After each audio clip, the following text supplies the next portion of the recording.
We are cultivate. Cultivate. We are cultivate. Pineapple Pizza Podcast discusses the histories, cultures, and beliefs of regions around the world. These stories often contain mature and sometimes disturbing content that may not be suitable for all audiences. Listener discretion is advised.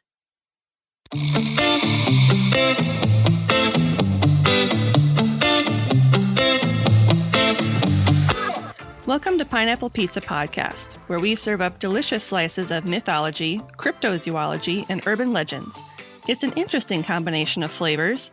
Weird, but it works. Today's special is a story by the slice. I'm your hostess, Lindsay, and with me are the mesmerizing and quick-witted Emily and Ashley.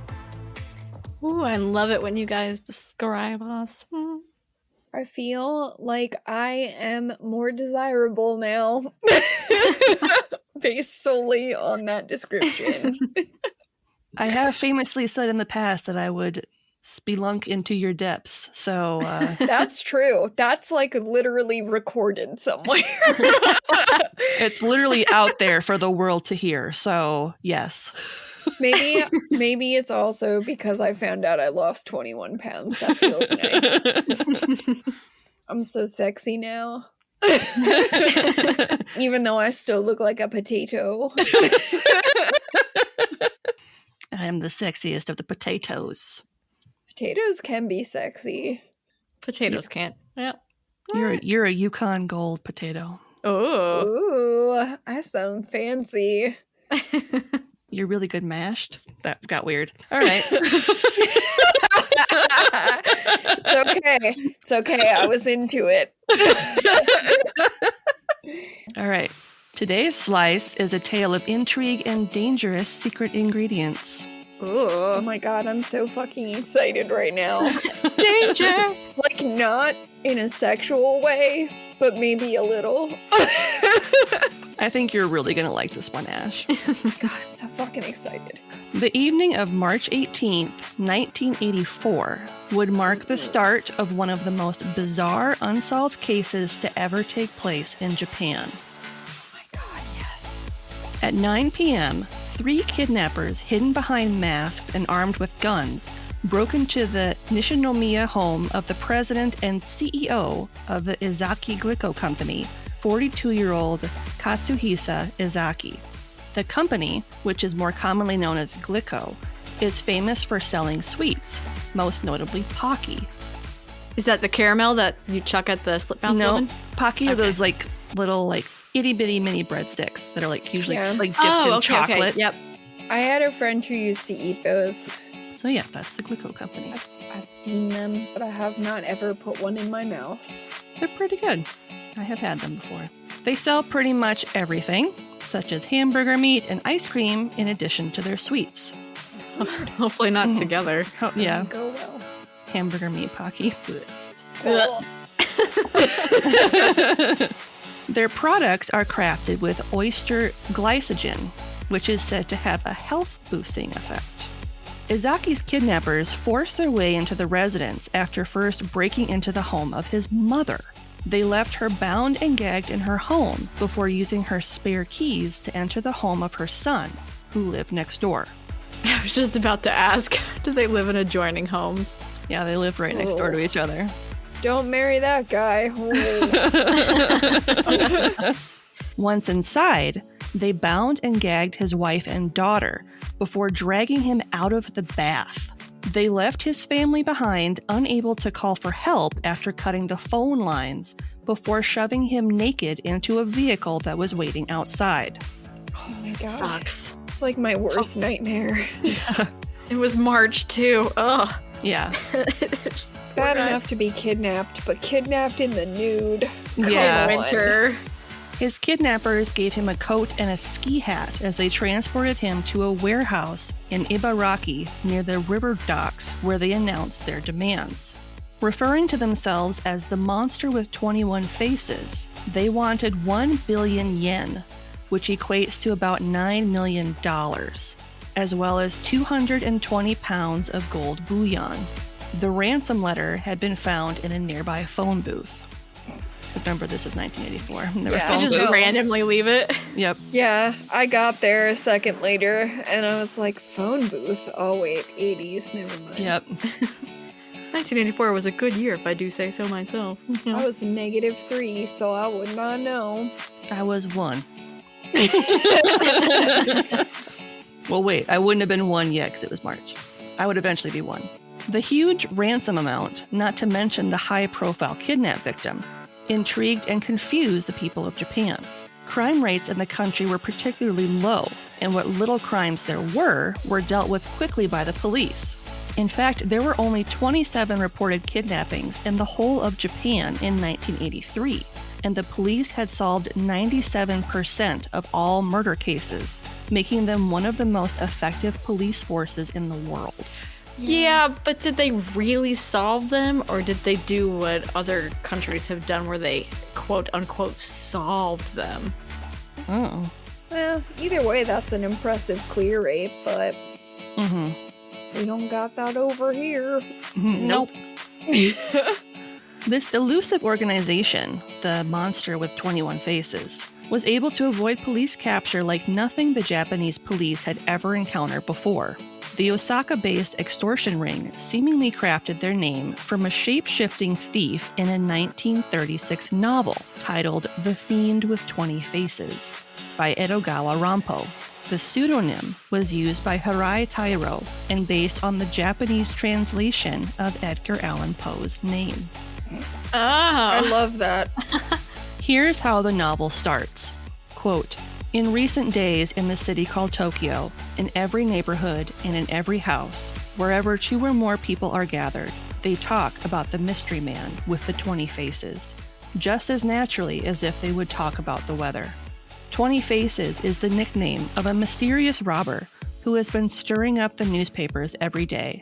It is said that this thief has 20 completely different faces. That is, he is extraordinarily adept at shifting disguises. No matter how bright the place, and no matter how closely you observe him, it is impossible to detect his artifice. He looks like an entirely different person in each of his disguises, so it is said. An old man or a youth, a captain of industry or a beggar, a scholar or an illiterate nay, even a woman. They say he has the ability to completely transform himself into the person he has chosen. And not one person has seen which face is his true face, and no one knows his true age. Among the 20 kinds of faces he possesses, which is the real one, no one knows. Yes, perhaps even the thief himself has forgotten his true face." End quote. It's kind of creepy. Mhm. Arya Stark. The girl has no name. Or Jack and Hagar. This case, which is known as the Glico-Morinaga Case, or Metropolitan Designated Case 114, is the first case where Japan's National Police Agency, or the NPA, were unable to make a single arrest. Huh. Yeah, it's pretty crazy. The extortion ring would continuously taunt the police, members of Glico, and the media by sending over 100 letters mocking the police over the next year and a half following the kidnapping of Izaki. Following Izaki's kidnapping, roadblocks were established around Osaka and the city was put on lockdown as the NPA searched for him. Their searches turned up nothing until Izaki was able to somehow escape after being held for 65 hours. Butt naked. He had a coat and a hat. That's all he had. They gave him a coat and a hat. And he was like in a warehouse on the river docks. So I would imagine he was very cold. That's Mhm. unfortunate. Yeah. Especially for a man. Yeah. He stated he'd been able to loosen his bonds and kick down a door before escaping on foot. After getting the attention of 2 railway employees, he was able to phone his family and the police. Everyone was relieved to see him alive and unharmed following his harrowing ordeal, all without the crazy ransom being paid. Marilyn Ivy, who is Associate Professor of Anthropology at the University of Washington, stated in a paper that the letters that would become synonymous with this case fell within 4 subcategories: threat letters, written challenges, warning letters, and end of hostility letters. Weird. So they did like one of each of these. Like all of their 100 some letters that they sent to the police and the media fell within one of these 4 subcategories. That is so many letters. Wait, they did all this in 65 hours? They sent over 100 letters within a year and a half. So this whole thing is in the span a year and a half. It started with the kidnapping. So one of the first threat letters, published April 8th, 1984, read, quote, "To the stupid police. Are you idiots? What are you doing with so many people? If you were pros, you would catch us. Because you guys have such a high handicap, we're gonna give you some hints. Wasn't an inside job. There weren't any of us within the police. Also, none within the Mizubo Kumiai, which is the union that owned the warehouse where Izaki was being kept. The car we used was gray. We bought our food at Daiei Supermarket, which was a large grocery chain. If you want to learn more, put an ad in the newspaper. If you can't catch us after this much info, you guys are just thieves of the taxpayers' money. Should we also kidnap the head of the prefectural police?" End quote. Ooh. Put an ad in the newspaper. Someone should kidnap that fucking attitude. Jesus. Yeah. What a dick. Newspapers would print these and other letters that came in over the following months, all signed with Kaijin Nijushi Menso, which roughly translates to the mystery men with 21 faces in English. Over time, the phrase would be translated to the monster with 21 faces. The letters would include taunts, red herrings to throw police off the scent, and jokes. Many of the letters were sent directly to the press and not the police. But this wouldn't be the end of things for Izaki or the Glico Company. 3 weeks after Izaki's escape from the extortion ring's clutches, 6 vehicles parked in front of Glico's corporate offices were set on fire. I'm sorry, that's so random. I wasn't ready for it. A short while after this, a container containing hydrochloric acid and a threatening note addressed to Izaki were found in the warehouse where he had been held captive. 2 fires broke out at Glico plants and were believed to be the work of arsonists when an anonymous caller told the company that the harassment would stop following a $1.3 million payoff. And this was the 80s. It wasn't long before the real motive behind the Monster with 21 Faces group was revealed. Cocaine? No. You said this was the 80s. That was my Yeah, first thought. that's fair. So remember earlier how I mentioned that Glico's products contained oyster glycogen that was Yes. described and sold as having health benefits? I do, because I was like, what? Yeah, 'cause it's really weird and random. Yeah. So in mid-May 1984, the extortion ring began sending letters to various news outlets in Osaka, claiming that the products that Glico claimed were so healthy were in fact the opposite, even going so far as saying that candies they produced were laced with cyanide.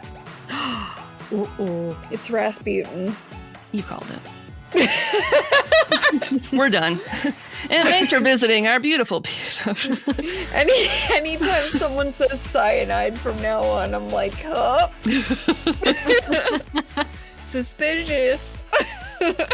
As you can imagine, this news caused panic amongst the public. Well, yeah. Retailers of Glico products frantically removed them from their stores and urged their customers to return any products they may have recently purchased.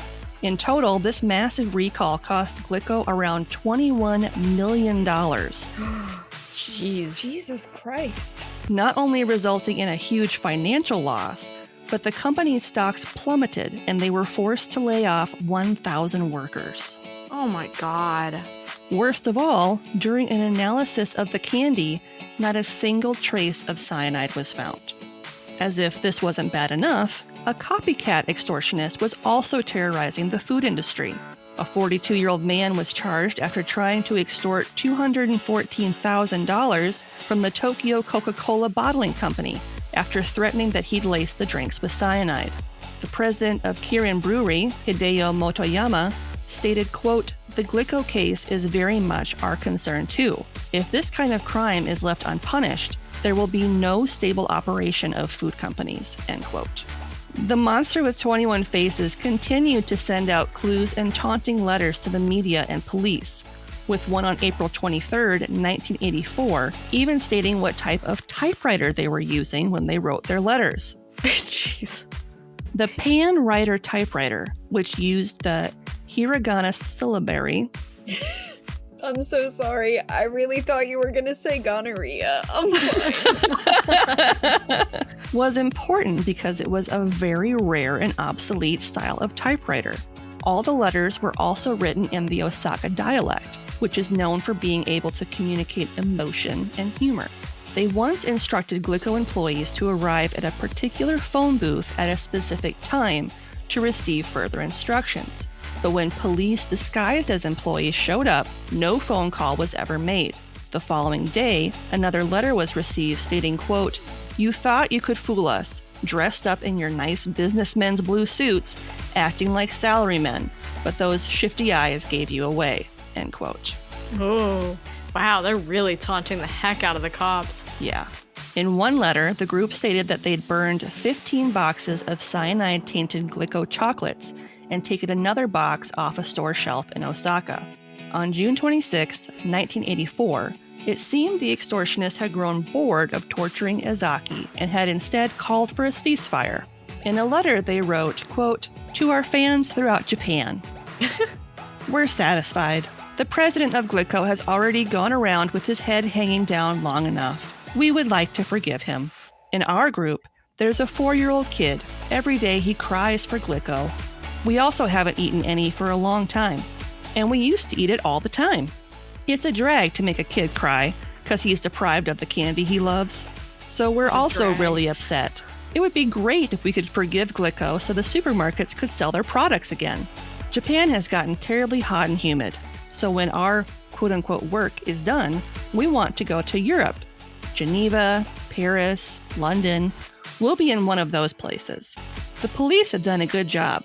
Hang in there and don't give up. Even Sherlock Holmes couldn't beat us, the monster with 21 faces.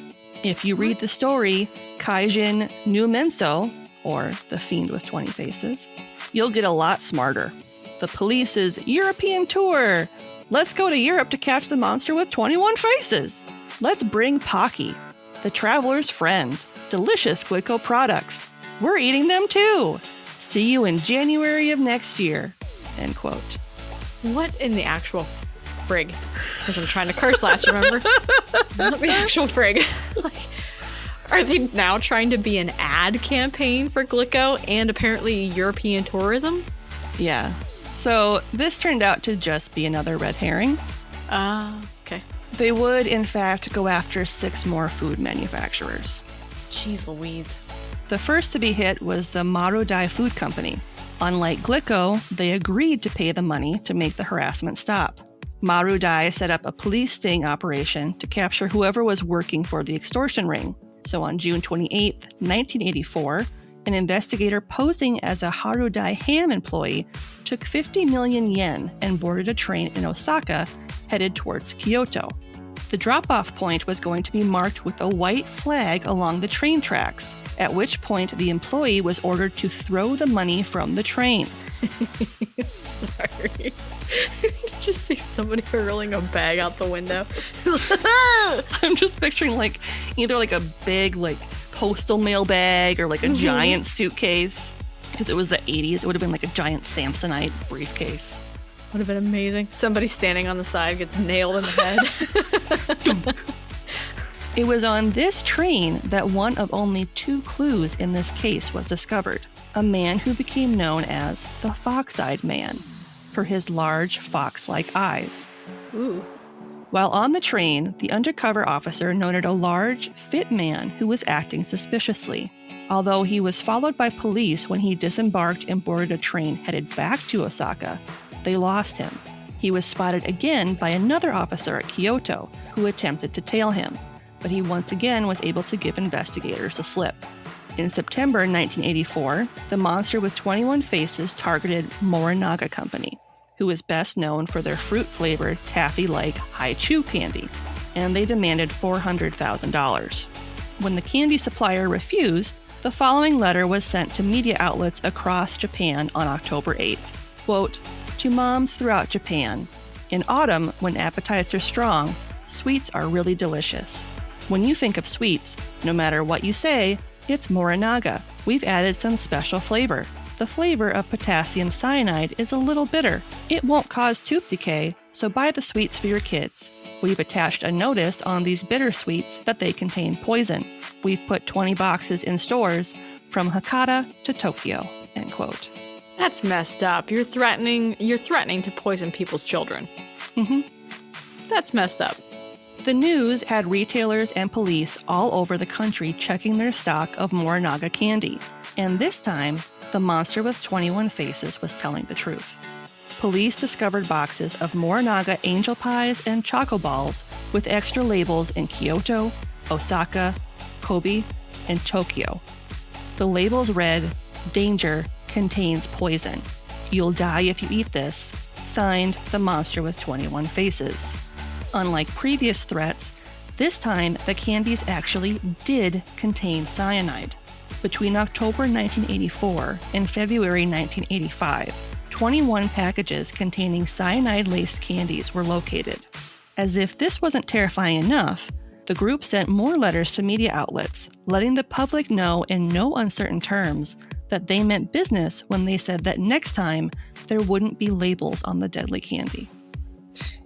On October 7th, security footage was captured in a store in Osaka of a man wearing a baseball hat placing Glico chocolate on the store shelf when the letters about the poison candy had been released. The news of the videotape man was made public on October 15th. Due to the bad light and low quality of the lens of the security camera, not to mention the fact that the store had reused the same tape over and over again for the past year, it was hard to glean more information about the man in question. The video was sent to the state-of-the-art labs of NHK, which is Japan's national public television network, but the image could only be improved slightly. All that they were able to glean of the person in question was that he was a man in a Yomiuri Giants baseball cap, wearing glasses, he had permed hair, and appeared to be around 170 centimeters tall. So 80s. I know. Just like Glico before them, Morinaga Company soon found itself suffering from boycotts and lost profits, with their stocks dropping around 22%. The fox-eyed man was spotted again during a money exchange with the House Food Corporation in November of 1984. The company worked with the police when the extortion ring demanded $410,000 be delivered to a rest stop near Otsu on the Meishin Expressway. They were to hide the money in a can under a white cloth. Although the cloth was there, the can wasn't, so officers called off the operation. It was later discovered that officers from the Shiga Prefecture Police had investigated a suspicious vehicle near where the money was supposed to be dropped. They saw a station wagon with its engine running, but the lights were off. As they got closer, they saw a man sitting in the front seat wearing a gold cap low over his eyes. He was using a pair of wireless headphones plugged into a wireless receiver that was in the passenger seat. The man drove off and the police gave chase, but they lost him. The stolen car was found abandoned at Kusatsu Station, and the receiver was being used to listen in on police from the 6 surrounding prefectures, including the one where the drop was taking place. The monster with 21 faces went on to demand 100 million yen from Fujiyako and 50 million yen from Surugaya, who are other candy companies. In January of 1985, the composite sketch of the fox-eyed man was released to the public. A man named Manabu Miyazaki, who had family ties with the Yakuza and bore a striking resemblance to the sketch, was brought in for questioning. His alibis checked out, and he was later released. Shoji Yamamoto, the former superintendent of the Shiga Prefecture branch of the MPA, took the failure of his officers to apprehend the suspect so personally that on August 7, 1985, he went into his backyard where he doused himself with kerosene and lit himself on fire. Oh my gosh. My God. He did not survive. No. Yeah. Jeez. And that was the prefecture where the guy was in the car, and they gave chase, but they weren't able to follow him. 5 days later, in what would be their final letter, the monster with 21 faces mocked the man's death. Quote, Yamamoto of Shiga Prefecture Police died. How stupid of him. We've got no friends or secret hiding place in Shiga. It's Yoshino or Shikata who should have died. What have they been doing for as long as 1 year and 5 months? Don't let bad guys like us get away with it. There are many more fools who want to copy us. No career Yamamoto died like a man. So we wanted to forget about torturing food-making companies. It's not us, but someone copying us. We are bad guys. That means we've got more to do other than bullying companies. It's more fun to lead a bad man's life. End quote. So those people sucked. And after that, nothing. No more letters, no more scares. It was like they just disappeared. During the investigation into the case, 1.3 million national and local police from 5 prefectures investigated 125,000 suspects, ranging from disgruntled Glico employees who lost their jobs following a merger of 2 Glico subsidiaries, to stock manipulators out to drive down the cost of shares, to people with a personal vendetta against Izaki himself. The more outrageous suspects included North Korean secret agents and the Yakuza. Every single one of them was cleared, but several theories were developed as a result of the interviews and tips that poured in. Unfortunately, none of the 28,300 tips, which were all followed up on, panned out. Jeez. How many tips? One theory was that it was Izaki himself, and according to Seiichi Tagawa, the then head of the National Public Safety Commission, he told the Mainichi newspaper, quote, right from the beginning, we haven't been getting much help from the Glico president, end quote. To this day, the identity of the person or people responsible for the monster with 21 faces remains a mystery. During the 17-month-long ordeal, no one was ever poisoned, no money was ever exchanged, although several drops had been made, and no one has ever been caught. And with the statute of limitations expired for both the kidnapping and the poisoning of the candy, even if anyone came forward, they wouldn't face any charges. Katsuhisa Izaki, who is still president of the Glico Group, told the Japan Times in 2000, quote, I haven't forgotten the crime entirely, but I hardly remember it in my daily life, end quote. His message to the monster with 21 faces, if they're still out there, was to never, quote, repeat this kind of crime ever again, end quote. As a final note on this case, I'll share with you this interesting quote from a November 14th, 1984 letter. Quote, who are we? Sometimes a policeman, sometimes a violent gang, sometimes a factory hand, sometimes a kidnapper, but our true identity is the mystery man with the 21 faces, end quote. That's wild. So fucking weird. I love it. It kind of makes me wonder if they were inspired by, was it the Chicago Tylenol murders or something like that, where there was cyanide in the Tylenol? That was 1982. Yeah, maybe. Because they kept talking about cyanide over and over and over, and then they actually put it in something. Mm-hmm. Maybe, but then there was also that guy that poisoned his kids' candy, like, on purpose. Yep. So, Yeah. I don't know. Like, that's some crazy shit right there.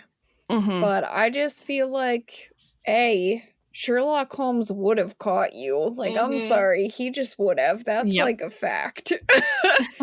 Yeah.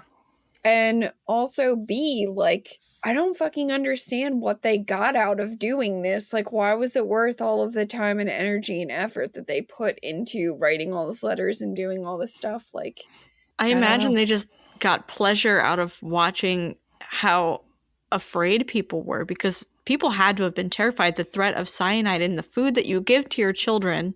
And that you also eat. Yeah, such popular brands. That would have been terrifying, and they must have just gotten pleasure gleefully sitting there watching the news as they're pulling stuff off of shelves. And I mean, yeah, but then if you're the type of person who's wired to get pleasure from something like that, you wouldn't just stop doing it. Yeah, it makes you wonder, did they go to Europe and do something else? Yeah, Maybe that's they just died. the thing. It's like, did they actually do what they said? Did they, or was it something where because that one guy killed himself over it, maybe they were like, because up until that point, no one was getting hurt. It was all fun and games. But then once someone was actually hurt as a result of this, they were like, we've taken it too far and now we need to stop. Yeah, maybe. I don't know. That's a weird, like, mix of psychological, like, mindsets to hold all at one time. But I could see that maybe being the case. Like, it's funny as long as no one's actually hurt. But now a cop killed himself in, like, one of the worst ways I can possibly imagine. Yeah. That's horrifying. Yeah. Well, and this is how urban legends are born. I actually, in one of my sources, which I will list momentarily, they did mention Halloween candy. So ingredients for this dish were sourced from a 2021 All That's Interesting article titled During the Harrowing Glico-Morinaga Incident by Bernadette Giacomazzo, a 2021 Medium article titled The Monster with 21 Faces by A.W. Naves, 2021 Crime Reads article titled Japan's Most Notorious Kidnapping is Still Unsolved by Ferdinand Cayetano, a 2019 The Ghost Machine article titled Unresolved, The Monster with 21 Faces, The Glico-Morinaga Case, and the Candy Poisoning Incident of 1984 by Lucia, a 2016 Atlas Obscura article titled The 1980s Crime Ring That Poisoned Japan's Candy and Never Got Caught by Kara Giamo, a 1996 Critical Inquiry article titled Tracking the Mystery Man with the 21 Faces by Marilyn Ivy, and a 1984 New York Times article titled The Great Candy Caper Leaves All Japan a Twitter by Clyde Haberman. It's a weird story, but I liked it. I'd never heard of that one at all before. Had you, Ash? No, I didn't. That was cool. Fucking crazy from start to finish. Mm-hmm. I'm into it. I feel bad for being so into it because of how that police officer died. Because, like, don't get me wrong, that eats at me that happened. Because, like, obviously for that guy, it was personal. And that sucks, too, because they were actually the closest. They were the ones who got the closest to doing their job, like, to getting them. And then he still took it that hard. Like, that sucks. But it's such a fucking weird case. Yeah. It's a little kind of Zodiac killer was sending the letters to... Or the Circleville letter writer. And it's the thing that is so confusing to me is, like, so they're demanding these huge sums of money. But they aren't getting them. And there were companies that were paying up, but they never picked up any of the money that was left out. Ever. That's nuts. That's crazy. So it's like they were just in it for the thrill. They weren't in it to make money. It's crazy. It's mind-boggling. It is. Well, on that note, thank you for visiting our beautiful pizzeria and enjoying a mysterious story by the slice. Pineapple Pizza Podcast. Sweet and cheesy, and not everyone understands our awesomeness, but we're glad that you do? ? If you're enjoying the show and you'd like to help support us, check out our TeePublic shop for some amazingly fun and funny merch. Or if you want to do a one-time donation, you can do that on buymeacoffee.com and buy us a fresh slice, because we can never get enough of basically anything, if we're being honest. If you absolutely love the show and you want to check out some fantastic bonus content, you can become a donor on Patreon and earn all kinds of amazing benefits. We have 3 tiers to accommodate almost any budget: the $3 Mythbuster, the $7 Cryptid Hunter, and the $15 Storyteller. Become a patron today and start enjoying all the perks and extra content right away. Don't forget, you can find us on Twitter and Instagram at PineAppPizzaPod. That's PineApp Pizza Pod. You can also send us questions, comments, and topic ideas at pineappizzapod@gmail.com. Don't forget, APP. That's important. Thanks for stopping in for some deliciously weird morsels, and just remember, no matter how you slice it, You're awesome. And we love you.